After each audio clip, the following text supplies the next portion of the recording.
വിവരങ്ങൾ എന്തെങ്കിലും ലഭ്യമാകുന്നുണ്ടോ പുതിയതായി രാകേഷ്? കൃത്യമായ ആസൂത്രണത്തോടെ 9 കേന്ദ്രങ്ങളിലാണ് ഇന്ത്യയുടെ തിരിച്ചടി ഉണ്ടായത്. അതിൽ 5 കേന്ദ്രങ്ങൾ പാക് അധീന കശ്മീരിലാണ്. പക്ഷേ 4 കേന്ദ്രങ്ങൾ പാകിസ്ഥാനിലാണ്. പാകിസ്ഥാനിലെ ഭീകര താവളങ്ങളാണ്. സമീപകാലത്തൊന്നും ഇന്ത്യ ചെയ്യാത്ത നടപടിയാണ് പാകിസ്ഥാനിലെ ഭീകര താവളങ്ങൾ ആക്രമിക്കുക എന്നുള്ളത്. ഇതാ ഈ മാജിക് വാളിൽ കാണുന്നത് പോലെ തന്നെ ഇന്ത്യ ആക്രമിച്ച സ്ഥലങ്ങൾ കാണാം. മുസഫറാബാദ് മുതൽ ഈ അറ്റത്ത് ബഹാവൽപൂർ വരെയുള്ള പ്രദേശങ്ങൾ. ഇതിൽ മുസഫറാബാദ് എന്ന് പറയുന്നത് പാക് അധീന കശ്മീരാണ്. പാക് അധീന കശ്മീരിന്റെ തലസ്ഥാനം എന്ന് പറയാവുന്ന പ്രദേശമാണ്. അവിടെയാണ് ആദ്യ അറ്റാക്ക് ഇന്ത്യ നടത്തുന്നത്. 2 കേന്ദ്രങ്ങളിൽ മുസഫറാബാദിൽ ആക്രമണം നടത്തുന്നു. അതിനുശേഷം ഇങ്ങോട്ട് നോക്കുകയാണെങ്കിൽ കോട്ലിയും ഗുൽപൂരും ബിംബേറും ഈ 4 പ്രദേശങ്ങൾ എന്ന് പറയുന്നത് പാക് അധീന കശ്മീരിലുള്ളതാണ്. പക്ഷേ അതിന് താഴോട്ടുള്ള പ്രദേശങ്ങൾ എന്ന് പറയുന്നത് ഇന്ത്യയുമായി അതിർത്തി പങ്കിടുന്ന, പ്രത്യേകിച്ച് പഞ്ചാബുമായും രാജസ്ഥാനുമായി അതിർത്തി പങ്കിടുന്ന പ്രദേശമുണ്ട്. സിയാൽകോട്ടുണ്ട്, ചക്കമ്രു ഉണ്ട്, മുരിദ്കെ ഉണ്ട്, ബഹാവൽപൂർ ഉണ്ട്. ഈ 4 പ്രദേശങ്ങൾ എന്ന് പറയുന്നത് പാകിസ്ഥാനിലുള്ള പ്രദേശങ്ങളാണ്. പഞ്ചാബ് മേഖലയുള്ള, പാകിസ്ഥാന്റെ പഞ്ചാബ് മേഖലകളാണ്. എന്തുകൊണ്ട് ഈ പ്രദേശങ്ങൾ തെരഞ്ഞെടുത്തു എന്നതും കൃത്യമായ ചോദ്യമുണ്ട്. കാരണം ആദ്യ അറ്റാക്ക് നടക്കുന്നത് മുസഫറാബാദിലാണ്. മുസഫറാബാദാണ് പാക് അധീന കശ്മീരിന്റെ തലസ്ഥാനം. പലപ്പോഴും ഈ പാക് അധീന കശ്മീർ തന്നെയാണ് ഭീകരരുടെ പ്രധാനപ്പെട്ട താവളം. അതുകൊണ്ട് തന്നെയാണ് മുസഫറാബാദിൽ ഇന്ത്യ ആദ്യ 2 ആക്രമണം നടത്തുന്നത്.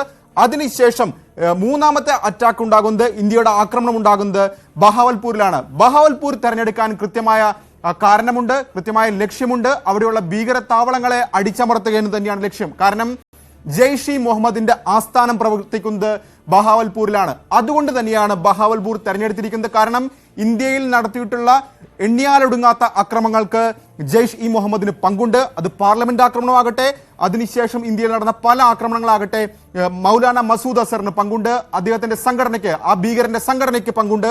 അതുകൊണ്ട് തന്നെയാണ് ബഹാവൽപൂർ തെരഞ്ഞെടുത്തുകൊണ്ട് അവിടെയുള്ള ഭീകര താവളങ്ങൾ തകർക്കാനുള്ള തീരുമാനം ഇന്ത്യ എടുത്തിരിക്കുന്നത്. കാരണം മർക്കസ് സുബൻ അള്ള എന്ന് പറയുന്നതാണ് അവരുടെ ഹെഡ്ക്വാർട്ടേഴ്സ് എന്ന് പറയുന്നത്. ആ കേന്ദ്രമാണ് ഇപ്പോൾ തകർത്തിരിക്കുന്നത്. കാരണം പുൽവാമയുടെ ആസൂത്രണം, പുൽവാമ ഭീകരാക്രമണത്തിന്റെ ആസൂത്രണം അടക്കം നിരവധി ഭീകരാക്രമണ ആസൂത്രണങ്ങൾ നടന്നിട്ടുള്ളത് ഈ ബഹാവൽപൂർ കേന്ദ്രീകരിച്ചുകൊണ്ടാണ്. അതുകൊണ്ട് തന്നെയാണ് അവിടെ അത്തരത്തിലൊരു ആക്രമണം ഇന്ത്യ നടത്താനുള്ള പ്രധാനപ്പെട്ട കാരണം. ഇനി അവിടെ നിന്ന് പോവുകയാണെങ്കിൽ മുരിദ്കെ എന്ന് പറയുന്ന പ്രദേശം, അതും സമാനമായ രീതിയിൽ അതിർത്തിയോട് ചേർന്ന് കിടക്കുന്ന പാകിസ്ഥാനിലെ പ്രദേശം തന്നെയാണ്. അതെന്തുകൊണ്ട് തെരഞ്ഞെടുത്തു എന്ന ചോദ്യത്തിനും കൃത്യമായ ഉത്തരം ഇന്ത്യക്കുണ്ട്. കാരണം ഹാഫിസ് സയ്യിദ് എന്ന ഭീകരന്റെ സംഘടനയും പ്രവർത്തിക്കുന്നത് അവിടെയാണ്. ലഷ്കറിന്റെ ആസ്ഥാനം, ലഷ്കറിന്റെ സംഘടനകളെല്ലാം തന്നെ അവിടെ കേന്ദ്രീകരിച്ചുകൊണ്ടാണ് പ്രവർത്തിക്കുന്നത്. അതുകൊണ്ട് തന്നെയാണ് മുരിദ്കെ ഇന്ത്യ അവിടെ അറ്റാക്ക് നടത്തുന്നത്, ഇന്ത്യ അവിടെ ഒരു ആക്രമണത്തിലേക്ക് പോകാനുള്ള പ്രധാനപ്പെട്ട കാരണം അവിടെ കേന്ദ്രീകരിച്ചുകൊണ്ടാണ് ലഷ്കറിന്റെ പ്രവർത്തനങ്ങളെല്ലാം നടക്കുന്നത്. അതുകൊണ്ട് തന്നെയാണ് അവിടെ തെരഞ്ഞെടുത്തുകൊണ്ട് ആക്രമണം നടത്തുന്നത്. മറ്റൊന്ന് സിയാൽകോട്ടാണ് മറ്റൊരു പ്രധാനപ്പെട്ട കേന്ദ്രം. സിയാൽകോട്ടും പാകിസ്ഥാനിലെ പ്രധാനപ്പെട്ട നഗരമാണ്, പാകിസ്ഥാനിലെ പ്രധാനപ്പെട്ട പ്രദേശമാണ്. സിയാൽകോട്ടിലും ഭീകര താവളങ്ങൾക്ക് നേരെയും ഇന്ത്യയുടെ കൃത്യമായ ആസൂത്രണം ഉണ്ടായിരിക്കുന്നു. സിയാൽകോട്ട് തെരഞ്ഞെടുക്കാനും ഇന്ത്യക്ക് കാരണമുണ്ട്. കാരണം ഹിസ്ബുൾ മുജാഹിദീന്റെ പ്രവർത്തനങ്ങളെല്ലാം തന്നെ സിയാൽകോട്ട് കേന്ദ്രീകരിച്ചാണ് നടക്കുന്നത്. അതുകൊണ്ട് തന്നെയാണ് അവിടെ ഇത്തരമൊരു ആക്രമണം നടക്കാൻ ഇന്ത്യയെ പ്രേരിപ്പിച്ചിരിക്കുന്നത്. അത്തരം നീക്കത്തിലേക്ക് ഇന്ത്യ കടക്കുകയും ചെയ്തിരിക്കുന്നത്. മെഹ്മൂന ജോയ എന്ന് പറയുന്ന സ്ഥലം കേന്ദ്രീകരിച്ചുകൊണ്ട്, അല്ലെങ്കിൽ പ്രദേശം കേന്ദ്രീകരിച്ചുകൊണ്ട്, സംഘടനയെ കേന്ദ്രീകരിച്ചുകൊണ്ടാണ് ഹിസ്ബുളിന്റെ പ്രവർത്തനങ്ങളൊക്കെ എല്ലാം തന്നെ നടക്കുന്നത്. അതുകൊണ്ടാണ് സിയാൽകോട്ട് തെരഞ്ഞെടുത്തിരിക്കുന്നത്. ഇനി മറ്റ് 3 മേഖലകൾ നോക്കുകയാണെങ്കിൽ കോട്ലിയും ഗുൽപൂറും ബിംബേറും എല്ലാം തന്നെ പാക് അധീന കശ്മീരിലെ പ്രദേശങ്ങളാണ്. അവിടെ തെരഞ്ഞെടുക്കാൻ, ഈ 3 പ്രദേശങ്ങളും തെരഞ്ഞെടുക്കാനുള്ള കാരണം ഭീകര ക്യാമ്പുകൾ പ്രവർത്തിക്കുന്നതെല്ലാം തന്നെ പാക് അധീന കശ്മീരിലാണ് എല്ലാ കാലത്തും. കാരണം പാകിസ്ഥാനിൽ നിന്ന് പരിശീലനം നേടുന്ന ഭീകരർ ആദ്യം എത്തുന്നത് ഇത്തരത്തിൽ പാക് അധീന കശ്മീരിലാണ്. അവിടെ ഈ ലോഞ്ച് പാഡുകളിൽ അവർ ആദ്യം എത്തും.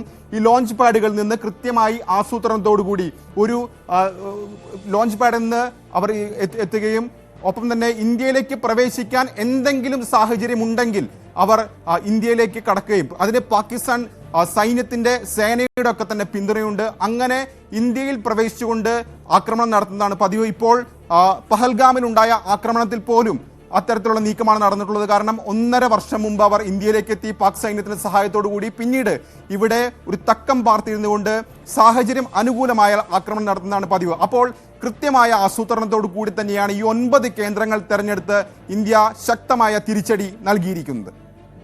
ശക്തമായിട്ട് തിരിച്ചടി.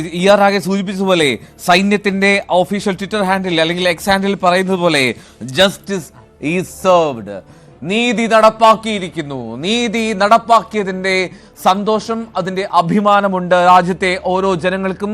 അത് എവിടെ ചെന്നാണെങ്കിലും, അത് പാകിസ്ഥാന്റെ മണ്ണിലാണെങ്കിലും അടിക്കുമെന്ന് പറഞ്ഞാൽ അടിക്കുമെന്ന് വ്യക്തമാക്കുകയാണ് ഇന്ത്യ. ലോകരാജ്യങ്ങളുടെ പിന്തുണ ഇന്ത്യക്ക് പിന്നിലുണ്ട് എന്നുള്ളതാണ് ഏറ്റവും പ്രധാനപ്പെട്ട കാര്യം. അതും ഓപ്പറേഷൻ സിന്ദൂർ എന്നുള്ള പേരിൽ ഇന്ത്യൻ കുടുംബങ്ങളെ സംബന്ധിച്ച്, ഇന്ത്യയെ സംബന്ധിച്ച് സിന്ദൂരം അത് വളരെ പ്രധാനപ്പെട്ട ഒരു കാര്യമാണ്. ഇന്ന് രാവിലെ ശുഭം ദ്വിവേദി, ഈ ഭീകരാക്രമണത്തിൽ കൊല്ലപ്പെട്ട ശുഭം ദ്വിവേദിയുടെ ഭാര്യ സംസാരിക്കുമ്പോൾ പറയുകയാണ്, I want to thank PM Modi for taking revenge for my husband's death. My entire family had trust in him and the way he replied to Pakistan. He has kept our trust alive. ഞങ്ങളുടെ വിശ്വാസം കാത്തിരിക്കുന്നു. ആ 26 പേരുടെ, അതിൽ അവിടെ വന്നവരെ രക്ഷിക്കാൻ ശ്രമിച്ച ഒരു കശ്മീരി യുവാവ് കൂടിയുണ്ട്. തൻ്റെ ജീവൻ പണയപ്പെടുത്തി കൂടി അവിടെ എത്തിയ ആളുകളെ സംരക്ഷിക്കാൻ ശ്രമിച്ച ആ യുവാവിൻ്റെ കൂടി ആത്മാവിന് കിട്ടുന്ന നീതിയാണിത്. അങ്ങനെ ഓരോരുത്തരും, രാവിലെ ആർതിയുടെ പ്രതികരണം നമ്മൾ കേട്ടു. എൻ്റെ അമ്മ പറയുന്നു ഇതിലും ഉചിതമായൊരു പേരില്ല എന്ന്. അങ്ങനെ ഓപ്പറേഷൻ സിന്ദൂർ ഒരുപക്ഷെ ഈ രാജ്യത്തിൻ്റെ സംസ്കാരവുമായി അതിന് ജാതി മതഭേദമൊന്നുമില്ല. അത് ഒരു തരം മതചിഹ്നവുമല്ല. അത് ഈ രാജ്യത്തിന്റെ സംസ്കാരത്തോളം പഴക്കമുള്ള ഒന്നാണ് സിന്ദൂരം എന്ന് പറയുന്നത്. യുദ്ധത്തിനിറങ്ങുമ്പോൾ പടയാളികളെ സിന്ദൂരം ചാർത്തി വിടുന്നതാണ് ഈ രാജ്യത്ത് നമ്മൾ കണ്ടിട്ടുള്ള സംസ്കാരം. റൈറ്റ്. മേജർ രവി ഇപ്പോൾ നമ്മോടൊപ്പം തത്സമയം ചേരുന്നുണ്ട്. ശ്രീ മേജർ രവി, നമ്മൾ രാവിലെ സംസാരിച്ചു എങ്കിൽ പോലും ഇന്ത്യ നൽകിയ മറുപടി, അത് പാകിസ്ഥാന്റെ മണ്ണിലുള്ള തീവ്രവാദ കേന്ദ്രങ്ങളെ, ഭീകര കേന്ദ്രങ്ങളെ തച്ചുടച്ചുകൊണ്ടുള്ള ഒരു മറുപടി, അത് കൃത്യമായും ചുട്ട മറുപടി എന്ന് നമ്മൾ പറയും. അത് തന്നെയാണ് അക്ഷരാർത്ഥത്തിൽ സംഭവിച്ചത്. ഇത് ഈ 15 ദിവസം അത് കൃത്യമായിട്ടുള്ള ആസൂത്രണത്തിന് സമയമായിരുന്നു.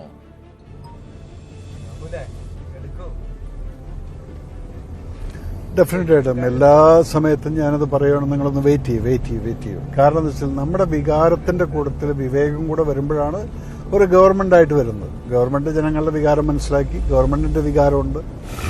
അപ്പം ഇതെല്ലാം പ്രിപ്പയർ ചെയ്യണം. നമ്മളിപ്പോൾ ഇന്ന് അടിച്ചപ്പോൾ എന്താണ് ഇതുവരെ പാകിസ്ഥാൻ റിയാക്ട് ചെയ്യായിരുന്നത്? കാരണം എന്താ വെച്ചാൽ അവർക്ക് മനസ്സിലായി ഇന്ത്യ ഫുള്ളി പ്രിപ്പയർഡ് ആയിട്ട് ഒരു ലൂസെന്റും വിടാതെയാണ് ഈ അറ്റാക്ക് ഇപ്പം നടത്തിയിരിക്കുന്നത്. അതല്ലായിരുന്നെങ്കിൽ അവർക്ക് അറിയാവുന്ന ലൂപ്പുകൾ കൂടെ കയറി വന്ന് നമ്മളെ ആക്രമിക്കുമായിരുന്നു. ഇപ്പോൾ വെറും ഷെല്ലിംഗ് ഒക്കെ നടക്കുന്നുണ്ട്, അത് യൂഷ്വലാണ്. അതിനെക്കുറിച്ച് നമ്മൾ ചിന്തിക്കേണ്ട ആവശ്യമില്ല. പൂഞ്ച് രജോറി സെക്ടറിലും അതുപോലെ തന്നെ കാർഗിലിന്റെ സെക്ടറിലൊക്കെ പലയിടത്തും ഷെല്ലിംഗ് നടക്കാറുണ്ട്. അപ്പം ഇപ്പം കൊടുത്തിരിക്കുന്ന മറുപടി എന്ന് പറയുന്നത് ഒരു കണക്കെന്ന് പറഞ്ഞു കഴിഞ്ഞാൽ ഇതിന്റെ പേര്, അതാണ് ഞാൻ ഇന്ന് കാലത്തിരുന്ന് ഇങ്ങനെ ആലോചിച്ചത്. ഓപ്പറേഷൻ സിന്ദൂർ. അവിടെ ഇരുന്നിരുന്ന നമ്മുടെ മനസ്സിനകത്തും നിന്ന് മായാതെ കിടക്കുന്ന ആ കുട്ടിയുടെ ഫോട്ടോ, നേവൽ ഓഫീസറിന്റെ ഫോട്ടോ, അവിടെ ആ കുട്ടിക്ക് പോലും അറിയില്ലായിരുന്നു എന്റെ സിന്ദൂരം മാഞ്ഞു പോയിരിക്കുന്നു. അപ്പോഴും മരിച്ചു കിടക്കുന്ന ആ ഭർത്താവിന്റെ മുന്നിലിരുന്നുകൊണ്ട് യാതൊരു വിധത്തിലുള്ള സെൻസുമില്ലാതെ ഇരുന്ന് കരഞ്ഞുകൊണ്ടിരിക്കുമ്പോൾ കുട്ടി അറിഞ്ഞില്ല കുട്ടിയിലെ നെറ്റിയിലെ സിന്ദൂരം മാഞ്ഞുപോയി എന്നുള്ളത്. ആ മാഞ്ഞു പോയതിനുള്ള ഉത്തരമാണ് ഈ ഓപ്പറേഷൻ സിന്ദൂർ എന്നും പറഞ്ഞുകൊണ്ട് നമ്മുടെ ഗവൺമെന്റ് തിരിച്ചങ്ങ് കൊടുക്കുന്നത്. കാരണം